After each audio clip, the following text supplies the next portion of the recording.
Welcome to the third and final tutorial on the references in the Law Office. In this tutorial, we are going to use the reference ribbon and we're going to mark citation and generate a table of authorities. So the first thing we're going to do is to get started, and we know it's going to make an error when you do it because I can actually see the case name, and that's not a citation in the case. We're going to click Mark Citation, and then we'll click Next Citation. And it obviously we want to mark that, so we go on to the next citation and it finds the case of Carey v. Saffold. And all I have to do is select the text that I wish to mark, right click it, copy it, click into selected text, and it puts it in. It is a case, so I don't need to change that. And the short form, and I can see looking a little further down that the short form that's used in this particular brief is Carey 536 US at. And so now I can go ahead and go mark all, and you'll notice that it has marked the case, and it's put in the hypertext identifying that it'll be in the table of authorities, that the short form is in fact Carey. It did not yet pick up the next occurrence of the case, so I'm going to go ahead and click Next Citation. And if I click into the document, you see it has identified Carey, and so I can go ahead and click in, and I can mark this so it's associated with the case.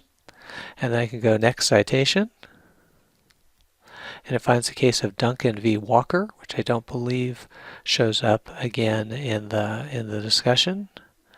So I'm going to go ahead and I'll select that text, making sure I don't catch the period. I'm going to right click to copy it. I'm going to paste it in. In this particular occasion, I want to go ahead and get rid of the pinpoint citation so that in my table of authorities, I just have the case itself and not the case name with the specific page reference. And then for the short form, I don't see any, so I'm just going to hit Mark. All right, continuing, I'm going to go ahead and click Next Citation. And I'll click into the document to see that it's found the case of Abella v. Martin. So I'm going to go ahead and mark Abella v. Martin. And that citation, I check it, looks good. It's still a case. I'll go ahead and click Mark. And then I'll click Next Citation. Finds the case of Coates v. Bird. So I will go ahead and mark or select the text.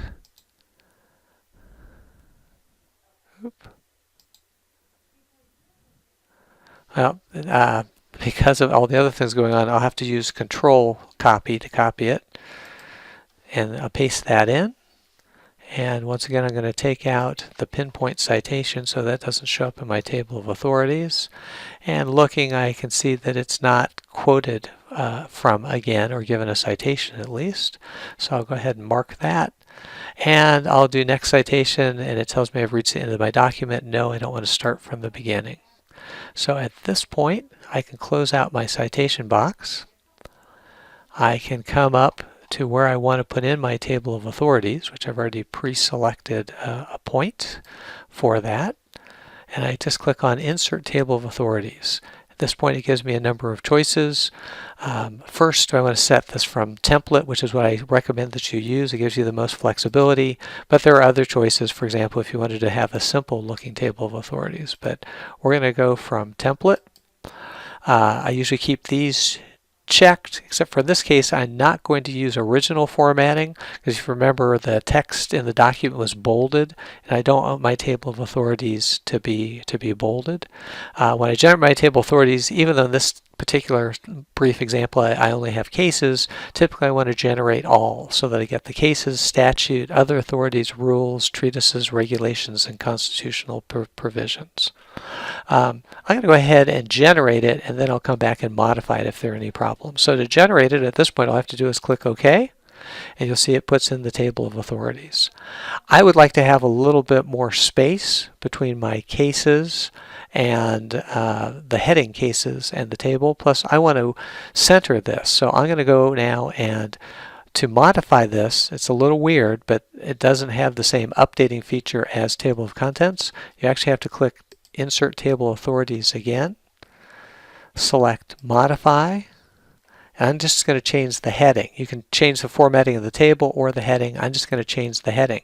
If I wanted to, for example, double space the table of authorities themselves, I would have to go into the authorities. But to change the heading, I click on it, I select Modify, I'm going to select Format, Paragraph, and I want it to have 6 before and 6 after. I'll click OK. And then I think I mentioned I wanted it to be centered. And I'm going to automatically update. And if I was in a law office and I always wanted my table of authorities to look this way, I would also click New Documents based on this template should follow this formatting. I'm not going to do that again in this case for the reasons earlier explained. So I'll click OK, click OK, click OK. And do I want to replace this? And the answer is yes. And so there you go. I've reformatted my table of authorities, and it's now set up so that the heading is centered and I've got a little bit more white space to work with. And now I'm going to go ahead and get rid of these extra spaces so that the only thing that's after the table is the hard page break, so that no matter even if I change the font, I'm going to get the exact formatting that I expect when I make changes to font, type, or size, or other layout changes. That concludes this brief tutorial. Please let me know if you have any questions.